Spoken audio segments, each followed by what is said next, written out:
Hey you guys, it's Katie and Elisha from the blog and podcast nowthatwe'reafamily.com, and we are back with another book video. Elisha and I both love to read. We love to read before getting married, and I feel that it is something that has been revived with children. As we have started to cultivate a love of reading in our children, we have been reminded that, hey, we really love to read too, even though there's a little bit more friction than turning on a computer and going to YouTube or watching a show or something like that. So today, we're going to talk about the books that we have read in quarter one of 2023.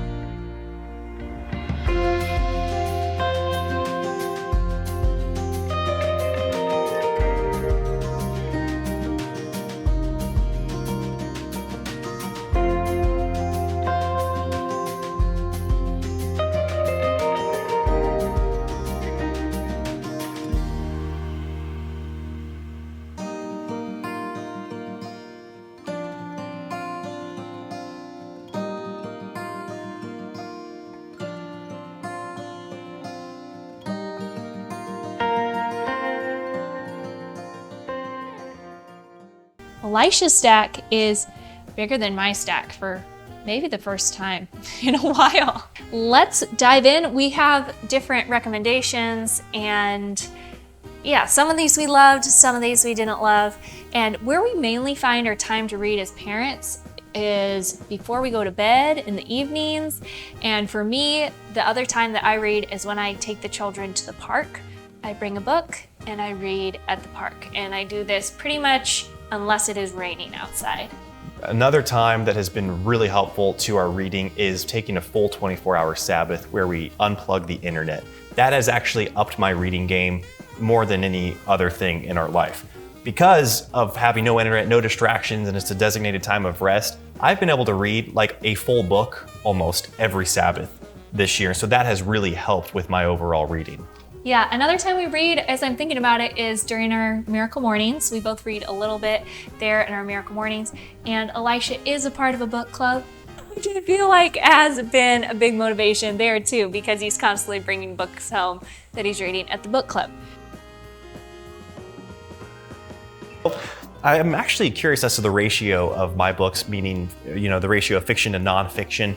I will start with a nonfiction, and this is Reforming Marriage. Katie has already talked about this book in, I think, a book video that we talked about, and she was raving about it, so I said, okay, you know what, I should give this one a read, and I love it. I would recommend this book. As Katie said, we're definitely not going to recommend all these books that we've read over this last quarter, but this is one that I would recommend. It's such an inspirational read on marriage. It's interesting how some marriage books can be helpful, insightful, but this one is all those things plus inspirational. And I think that's why Katie and I both have really gravitated towards this. Just gives you this view of marriage where you like sit up straight and you're like, wow, God blessed me with the honor of being able to be married. That's how I feel when I set the book down. And so it's really helpful for our marriage, obviously, and actually really enjoyable to read. I underline books a lot, so Elisha gets to see everything that stuck out to me and what I thought was important. What I love about reading books as a couple is, even though I haven't read a ton of the books Elisha's reading and vice versa, these bring up a lot of new, fresh conversation. When we go on a date night, when Elisha comes home from work, stuff like that. Sometimes when you've been married for a long time, you can find yourselves in circular forms of conversation, and I feel like books really breathe new inspiration and discussion into our home. So, okay, I read, you've got to read 1984, right? Since 2020, I mean, I know before that, but since 2020, that is when I became aware of this book. Elisha got it and he read it, and I was like, okay, like every podcast I listened to was like, oh, that's Orwellian, or that's so 1984, and I felt left out. So I read this book, and I will say There were a couple scenes in this book that for me were a little graphic, like a little steamier than what I personally like to read. If I'm reading about physical intimacy, I like it to be like written in Victorian English and it's a little vague. So this is a little just like in your face, but it's not the point of the book. And overall, I thought it was very interesting. It's a what do you say, a dystopia? Yeah, dystopian novel. Dystopian novel. Okay, on that note, can I just go with the next one? You may as well, it's right Okay. there. So then, of course, I had to get Animal Farm. What's funny is I am an English major, but I just went through Spark Notes for all these books because Animal Farm showed up as an American author that I was supposed to study, and I never read the book. So this is my first time reading the book, and I'll be honest, I feel like after reading this was kind of a carbon copy. Even things like the animals calling each other comrade, and like there was just, it felt like a repeat to me. I know if you're like a huge George Orwell fan, you're like, no, there's like nuance to this one that aren't in 1984. But for me, it was not super nuanced, I guess. These kind of felt like not super new. Okay, I'm gonna actually read another one that Katie has already read as well. I will say I started this one first. I bought this, I got like 4 or 5 chapters in and then you hijacked it and I didn't see it for a couple of weeks. But I finally got to finish Till We Have Faces by C.S. Lewis.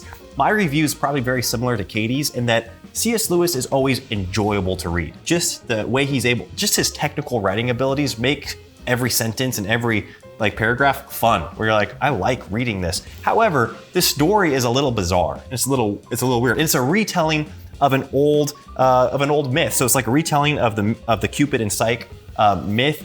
And I'm not 100% sure like what the moral is, what the takeaway is. You're like, who is right, who is wrong? And so it left me with a lot of questions, which maybe that's a good book, where you really contemplate it and consider, what's right and what's wrong. But again, C.S. Lewis, it's always enjoyable to read, but this is a one-time read for me. Okay, The Whole and Healthy Family. So something that I do is whenever I finish a book, as long as it's not one of like a really nice copies, I write the date that I read the book.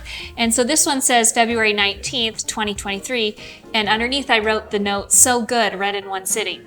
So Jody Maccabee has some incredible things to share in this book. I felt like so many of the things she mentions in here, I feel my parents did in raising me, and I am appreciative of those intentional steps that they took. So we actually have Jody on the podcast. I will link that episode down below as soon as it releases.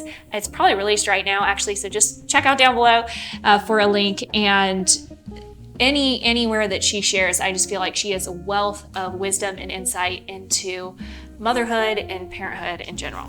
Cormac McCarthy's The Road. It was one of those Sabbath reads for me. My friend gave this to me and we finished Sabbath dinner, put the kiddos to bed, and I think I started this at like 8:30. And I barely even remember Katie saying she's heading to bed. I'm sure you came by and you're like, hey, I'm heading to bed. And I was just glued to the pages on this one, and I finished it that night. I stayed up probably way too late, and I could not set this down. And since then, I've actually read it again. So this is a post-apocalyptic setting, and I'm not gonna give too much of it away, but it's about a father and a son surviving in a post-apocalyptic world. And it is profound, it is touching, it is poignant, and his writing style, to me, so far for me, is one of a kind. Like, I've never seen a writing style like this, where it's beautiful but gritty, and you feel it. Again, this is there's some heavy content in here, nothing weird sexually or anything like that, but there is some stuff that you might picture in a post-apocalyptic world where you're trying to survive and fight off cannibals and things like that. But again, I would recommend this honestly to any father of a son, because it just has like made me sit up straight when it comes to being a father and providing, protecting my kiddos. Anyways, I've cried multiple times reading this. The Road by Cormac McCarthy. Get a discount when you sign up for what? The Growth Initiative and the Get It All Done Club. The Get It All Done Club is a home management program. Linked down below, you could see a free masterclass about everything I teach on creating a peacefully productive home. And the Growth Initiative is about becoming the man that you feel God has called you to be, but you don't have the systems and the support to become it. So if you're looking to grow together this year as a couple, even if it's in 2 different veins, we encourage you to check out the link below. You'll find a discount to the couples package. And if you want to learn more about either of these programs, you can watch a free webinar for either one of the courses. Okay, when your child is 6 to 12, we mentioned this on the podcast all the time. It's funny, it packs a punch for being such a skinny book, because we mention concepts in here all the time, and it's really tiny. So we read this book every year, and that's something that is just really important to me, to stay on top of these years of when our children are in kind of easier stages of life. I want to stay sharp, I want to stay intentional, and I want to keep pouring into them and not just kick back and relax and wait till they hit the teen years and they start, bringing up turmoil. I'd rather have the relationship building right now during this time. So I think this is a phenomenal book. It says middle childhood is the last good chance to hold your child close. And it just reminds me of the brevity of this time period in our children's lives. Every time I pick that book up, I literally set it down and want to go hug my kiddos or just go be more intentional as a parent. So I highly recommend that book as well. Here's a nonfiction for me. This is a business book called Who Not How by Dan Sullivan and Dr. Benjamin Hardy. Dan Sullivan is quoted in our home probably maybe second to the Bible. No, not second to the Bible. Probably. And the reason is because Katie's dad, Chad Johnson, is a coach for Strategic Coach, which was founded by Dan Sullivan. So a lot of the tools and the systems that are taught by Chad Johnson and that we've been introduced to come directly from Dan Sullivan. Of course, Chad Johnson, our father-in-law, has his own variation, his rendition that which kind of makes things all the more sticky, I think, for us. But Who Not How, I don't love this book, but there are some great concepts in it. It's one of those that I felt like I needed to read because it's a big part of the coaching that he does, and it's a big part of the vernacular that we use. And it's a big part of, I feel like you talk about this concept all the time, like I need a who. Yes. But maybe the book wasn't that interesting. Well, I think it's like the title almost says it all. Does that make sense? Yeah. It's like when you're getting something started, when you're needing help, sometimes instead of asking how, the first question should be who. Who can do this for me? Yes, who can I do this with? Who can do this for me? Who is better at this than me? And it's a good question to start asking. Obviously, they draw out a ton of stories, but really the title kind of says it all. Think of a who, not how, first and foremost. Okay, so for Elisha's birthday this last year, I got him a year-long subscription to these leather-bound gorgeous books, which I have been the grateful recipient of. No, this has been probably the best birthday gift that I've ever received because it's a gift that keeps on giving. Every month in the mail, we get an amazing book. These things are beautiful. Yeah, they're just something that you want in your forever library. And we do get a lot of paperbacks, but these are just treasures. So I don't write the date down that I read these books. This one is The Odyssey of Homer. It is something that I started at the end of last year and just finished this month. And I really want to read a lot of the classic literature that I missed in my high school experience because I was busy reading other things. And some of those great works that get referenced a lot, like Milton's Paradise Lost or, obviously Homer, are books that I want to now stretch myself in, especially as I'm asking my children to stretch their minds with reading poetry or reading things that are a little outside their comfort zone. I want to make sure that I'm doing the same thing, and it kind of puts me back in their shoes when it comes to comprehension and things like that. So I really enjoyed this book, and I mean, how can I not recommend it? It's a classic. Okay, I got another nonfiction here. Family Driven Faith by Dr. Vodi Bakum Jr. What's funny is I actually purchased and read this book before we were married. And I did that to try to impress Katie. And in hindsight, I don't think I got very much from the book. I can remember reading it and not understanding a lot of the concepts and where he was coming from.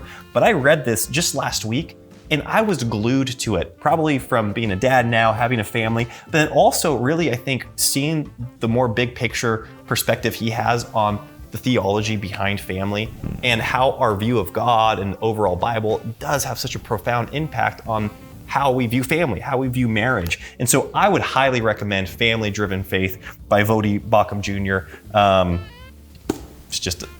would recommend it. Here's another one of those in the classic collection that we get every month. You don't get to pick the book that you get every month, which is kind of fun. Okay, so Elisha and I had a little disagreement on how you pronounce this. You guys can let us know. Silas Marner?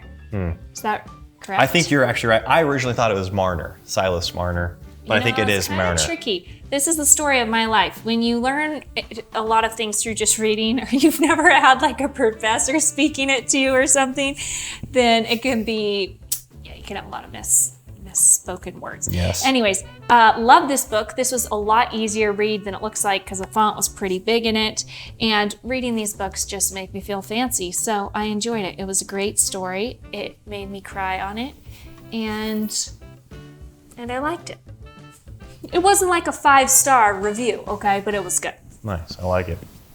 Okay, The Rise and Triumph of the Modern Self. This has been a really popular book over the last year, and I'm grateful that I read it in the sense that it's talked about a lot right now, but I actually don't like, this book really goes into the historicity of the sexual revolution. Okay, so rather than looking at the sexual dysphoria and the gender dysphoria that's going on now and trying to look at that as like some causation to something else, being like, okay, is this the symptom to something else? And going back and looking at what's transpired in philosophy and religion over the last 50 and 100, and then going back even further, hundreds of years, getting us to the point of the sexual revolution. And really, it's been this overemphasized view of the self, this worshiping of the self and of our own identity. And again, people talk about their sexual identity now as though it's this significant thing that really the Bible doesn't speak to at all. And I think the thing that I felt like was lacking from this is ultimately just a biblical worldview. It's not written from a Christian perspective. It is, obviously there's a ton of data that he uses, and a lot of the conclusions he comes to are anecdotal. And it's helpful, I think, to understand the times, but it's not that hopeful, I think, because of the lack of there being a biblical backing to it, and really seeing how when we depart from Christ, regardless of what's going on in society and philosophy and the thinkers of this world and in the world changers of this world, we are going to depart from his mark, which is going to result in sin and destruction. So again, The Rise and Triumph of the Modern Self, it's a good read. I'm not like thrilled about it though. Nice. I feel like you use more big words in that breakdown than I've heard in a while. Oh, is that right? Yeah. Did you like that? Yeah. Very nice. Okay, so here I finished this March 19th. My note says for the 3rd time. So the first time we listened to The Miracle Morning was on our honeymoon. So this is a foundational book in Elisha's in my life. And so I just highly recommend this. If you're a mom, if you're, and you don't have any time in your day and you feel like I'm too tired to wake up in the morning and get a couple extra hours, I feel like this book has been instrumental in me being able to first schedule that time in my day, come up with a plan for it, and then really I feel like everything I've built since becoming a mother over the last 5 or 6 years, everything we've built together that I've been involved in has been based on the Miracle Morning. It wouldn't have been possible without getting up a couple hours before our kiddos and putting in just that little extra up. So anyways, this book has been game-changing. I'll probably read it again in the future when my Miracle Mornings are going through a slump. This is the book that I recommend. This comes at the highest recommendation from me. This has been my favorite book of the last year. It's a small one. See, look how small that is. And I'm going through this for the 3rd time. And this was recommended to me by the man that's running our cameras right now, Luke. It's called The Sanctity of Home by Isla Burns. And I don't know how to tell you how much this has transformed my perspective of family and of the home. It has been so inspirational and game-changing for me, which is why I'm reading it for a 3rd time. I gifted my first copy to my brother because I wanted him to read it. But The Sanctity of Home by Isla Burns, it's out of print, so all the copies that you get are kind of random and the format's always a little wonky. But it's so worth the read. It's very short, it's an easy read. I say that, it was written in the 1850s, so there is kind of like some old language, Old English used in this, but boy, as far as family books, parenting, home, The Sanctity of Home by Isla Burns has just changed, that's how you say his name, right? By Isla Burns has changed my life. So couldn't recommend this higher. All right, so this is one that I'm about halfway done with this one, so I don't know if this counts, but Musashi by E.G. Yoshikawa. Okay, Musashi by Eiji Yoshikawa. This is, about the legend Musashi, a Japanese legend. And again, this is one that I'm reading because of the book club. I'm enjoying it thoroughly. This is one that was selected for our book club reading, and I'm going through it. And I will tell you this, Leon asks every single day if he can read Musashi. He loves the picture on the front, which I don't blame him. And I've read a couple lines to him about the samurai, and he's like, I want to hear more of that. Again, nothing too crazy. It's not too graphic. It's a really like bouncy book, the way it's written, where you're like bouncing along with the narrative, and then all of a sudden there'll be a really profound point, and you're like, wow, that was actually really deep. And then it's bouncing along and it's like really violent. And you're like, that was kind of caught me off guard. So it really keeps you on your toes. Again, I'm only halfway done with this. I'll probably be done with it by the time this video comes out, but this is one that I'm currently working through. I've talked a lot about this. Nancy Campbell, she was integral in my mother's life, and I read her books. I picked up her books a lot over the last few years because they were just in our home. They never really spoke to me at all. Well, now that I'm pregnant with my 5th child, I'm really appreciating these books. And I've never been a devotional person, but these are just like encouragements. I like to think of them as daily encouragements they have a lot of scripture. I will say this, I don't think all the scripture in here is used in context. Some of it is just kind of like pulled and then applied in a manner that the author feels is helpful to her point. But regardless, it's very encouraging and thought-provoking. Just as a woman and that's a homemaker and is home with your children, that profound just blessing that it is, and just the abundance that we can have in that role, and just speaking to it being a role of power and influence instead of this thing that's kind of like you could take it or leave it. You're the dishwasher, diaper changer person, and so I think that that's been really profound. Okay, The Fourth Turning by William Strauss and Neil Howe. I started this one like a year ago, and I'm not gonna lie, this has been a struggle for me. Once again, this came highly recommended. I feel like everybody was talking about this book in 2020, and so I was like, oh, I'll get it. And it's a challenge for me to read. It's dense. There is so much data and history. It's really interesting. Just talking about the cycles of society and of civilization and tracking it back to, as early as history allows us to. And again, it's like, I love that concept, but then you get into the middle of it and you're like, whoa, I cannot remember what you just said in the paragraph before because it's so dense. So I literally take this one like half a page at a time and work through it. I think it's great. It comes highly recommended by people way smarter than me. So I'm glad that I'm going through it. I can't say I've grasped a ton from it because of how long it's taken me to get through it, but I really like the overall concept, and you really are able to pick up the big picture when it comes to the things that we're able to track from history and how we're able to use that to predict the future on some level. Yeah, sometimes books are just like, well, why don't I just listen to the podcast of the person who recommends it? That's exactly right. That's exactly right. I was like, I think I got more out of the guy that talked about this book than reading this book. I'm like, this is hard.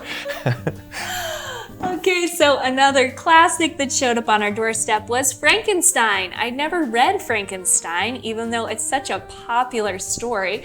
And so it was really fun to actually read the original Frankenstein. Something that I liked in the beginning of this book was it also had a little author's bio on Mary Shelley Wollstonecraft. I think that's how you say her name. Anyways, so that was really intriguing to get a little bio of her.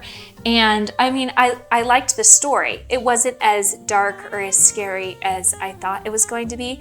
And frankly, the whole Frankenstein that created, who we think of as Frankenstein, was kind of messed up because in the end, the monster that he created ends up killing his fiance.